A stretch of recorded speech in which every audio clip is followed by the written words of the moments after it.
Hello, and welcome back to Attack on Titan Enthusiast. In Attack on Titan, many of the characters live with painful pasts and circumstances that are beyond their control. If you take a closer look at their lives, you'll see that they're all very harsh, and I know I definitely would not want to live in Attack on Titan.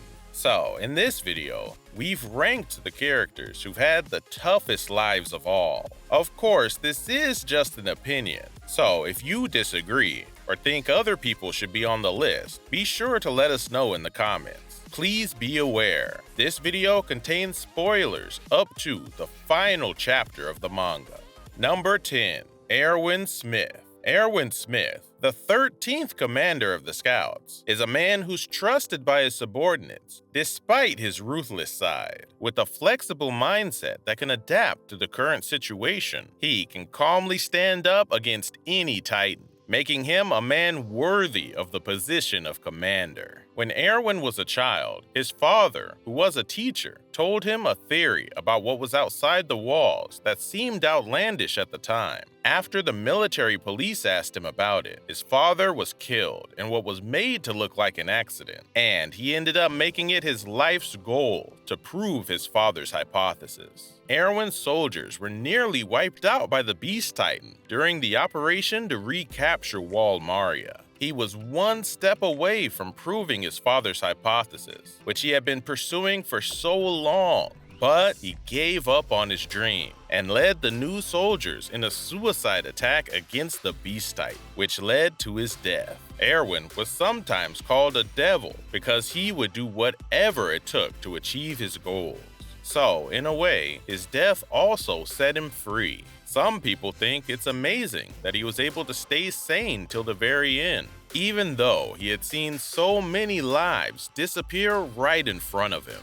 Number 9. Historia Rice. Historia appears as Krista Lenz in the beginning of the story. She was a person who cheered up the people around her with her lovely appearance and the kindness of a saint. Originally, Krista was the daughter of Lord Rice, a nobleman from the northern part of Wall Sina. Because her mother was a concubine, she was not well liked by her family and was even neglected by her mother. In the middle of the story, her real name, Historia Rice, comes out, and we find out that she's a descendant of the true royal family. Her father was planning to inject Historia with spinal fluid that would turn her into a Titan and have her eat Eren so she could inherit the founding Titan. Basically, he wanted her to spend the rest of her life as a tool for the royal family. Historia might have agreed to this if she had never met Ymir. Because of her relationship with Ymir, her state of mind gradually changed, and she was able to accept her true self and defy her father. When he becomes a deformed Titan, she decides to kill him with her own hands. After that, Historia ascended to the throne as queen. But since she became the queen of a country, her life probably continued to be very tough from then on.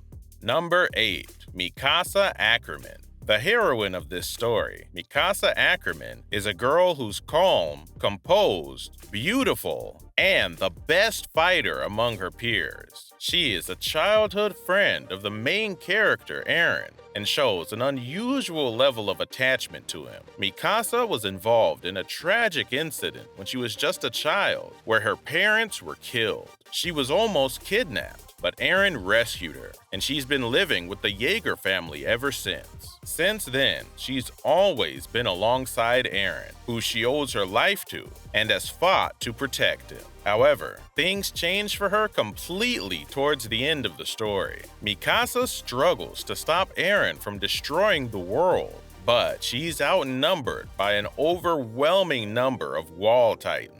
In order to save the few people who still live, Mikasa decides to kill Eren and enters the mouth of Eren's Titan form. There, she finds Eren's head connected to his Titan only by a spine. Mikasa immediately cuts Eren's head off, and the story heads to its conclusion. Mikasa had to make a very tough choice between the man she loves and the rest of the world.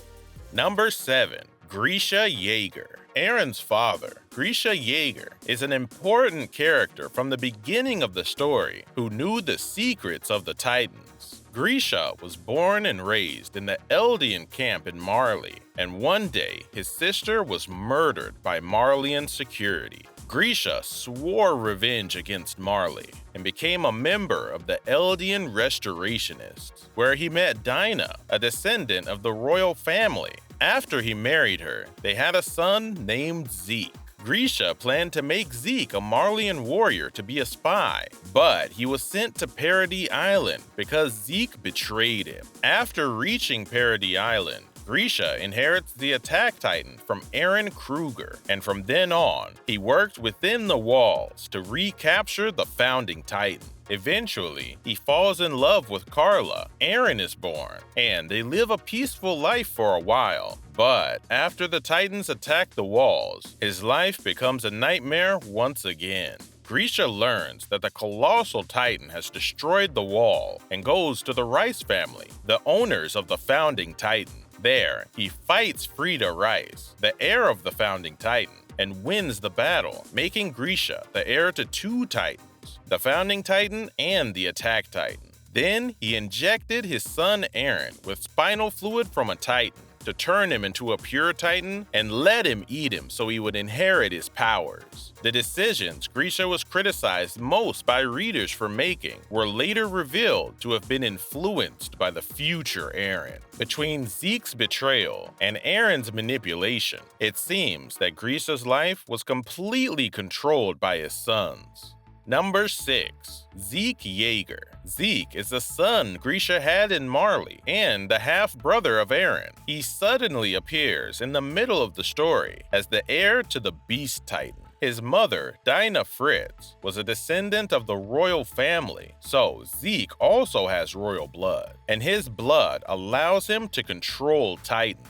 From an early age, Zeke was educated by his parents to be anti-Marley because they were both Eldian restorationists. He was expected to become a Marleyan warrior, but in order to protect his grandparents, he decided to betray his parents. As a result, Zeke won the trust of Marley and eventually became the warrior chief, inheriting the Beast Titan from Tom Sava. Zeke then appears on Paradis Island as the Beast Titan and nearly wipes out the scouts in the operation to retake Wall Maria. However, he's defeated by Levi, who snuck up on him while he was killing the scouts. From this point on, Levi's main goal in life becomes killing Zeke.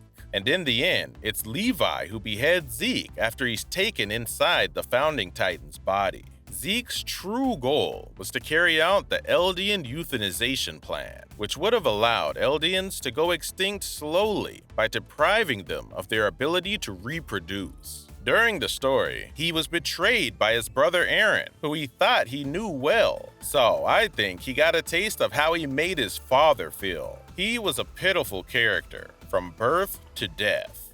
Number 5. Levi Ackerman. Levi Ackerman, humanity's strongest soldier, is said to bring the strength of an entire brigade all by himself. Born in the underground city, Levi's mother died of an illness while he was young, and his uncle, Kenny Ackerman, picked him up when he was about to starve and raised him in the underground city. After he taught him how to survive, he left him on his own. Until his early 20s, he was the leader of a gang of thieves and was a well-known thug in the underground city. But Ewrin recruited him into the Scouts because of his natural talent. After joining the Scouts, Levi made a name for himself and became a captain, forming the Levi Squad, a group of the most elite soldiers. However, during the 57th Exterior Expedition, the female Titan came out of nowhere, and the Levi Squad fought to protect Eren. But because they were caught off guard by the abilities of one of the 9 Titans, all members except Levi were killed. Levi's strength makes it difficult for him to die. Instead, he lives on in agony as he watches his precious comrades who had fought alongside him all die. In the end, By the last chapter of the story, all the soldiers from Levi's generation, including Commander Ewrin, have died, leaving Levi alone. For someone like Levi, who cared so much for his friends, it might have been harder on him to have been the only one who lived. Number 4. Ymir. In Attack on Titan, there are 2 characters named Ymir. Eren's classmate, a woman with freckles who was always by Krista's side, is the one we're talking about in this section. In the beginning of the story, she was a mysterious woman whose name was never mentioned, and so it seemed like she was just a background character. But closer to the middle of the story, Ymir's true identity is revealed to be the Jaw Titan. So she turned out to be a rather important person. Ymir was originally an Eldian born and raised in Marley and had a tragic past where she was sent to Paradis Island after being raised by a cult that worshipped the founder Ymir. After wandering outside the walls for 60 years as a pure Titan, she ended up eating Marcel, who was the heir of the Jaw Titan, and so she was able to regain her human form. She had found new freedom and had been stealing inside the wall to survive. And while on the run and hiding, she overheard people talking about Krista. This made her very interested in her, and she went to find her. When she joined the cadets, she did everything with Krista and adjusted her scores to help Krista get a higher rank, showing how much she cared for her. At Utgard Castle, she faced the biggest crisis so far and had to reveal herself as the Jaw Titan in front of her friends. After that, she followed Reiner and Bertolt to keep Krista safe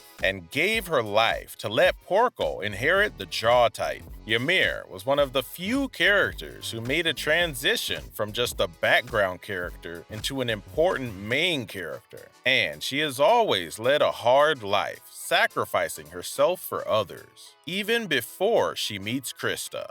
Number 3. The founder Ymir. The other Ymir, who's even more important to the story, is Ymir Fritz, or the founder Ymir. Ymir Fritz was originally a slave, forced to work in the territory of the first King Fritz after they conquered her people. After being set up by her fellow slaves, she was expelled from the territory and running for her life. While running, she falls into an opening beneath a large tree, and a glowing creature that looks like a spinal cord attaches itself to her, and she becomes the first Titan. King Fritz accepted Ymir back because of her Titan powers and used them to expand the territory of Eldia at a tremendous rate, causing his tribe to grow rapidly. Ymir, still a slave, gave birth to 3 children, Maria, Rose, and Sina, and did everything King Fritz told her to.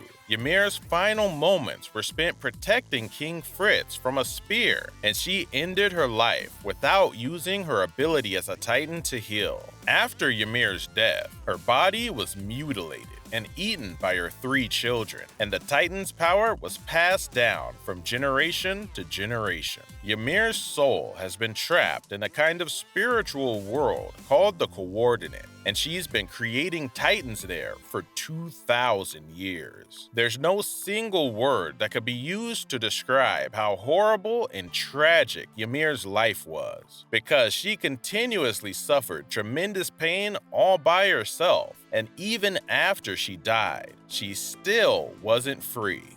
Number 2. Reiner Braun. When it comes to characters in Attack on Titan who lived a harsh life, you have to mention Reiner Braun. Reiner's misery can be seen here and there in the story, and the majority of it seems to come from the fact that he's really a good person deep down. In the beginning of the story, he seems like a dependable, big brother type of character, but it turns out he was faking the whole time. Having to be a soldier inside the walls and a Marleyan warrior at the same time made him extremely weak mentally, and he ended up developing 2 different personalities to cope with his actions. Bertolt was in the same situation, but nothing like that happened to him. This is probably because Reiner was such a good person originally. A better person than Bertolt for sure. Reiner nonchalantly mentions that he's the heir to the armored titan, probably because he had confused friend and foe so much due to his dual personalities.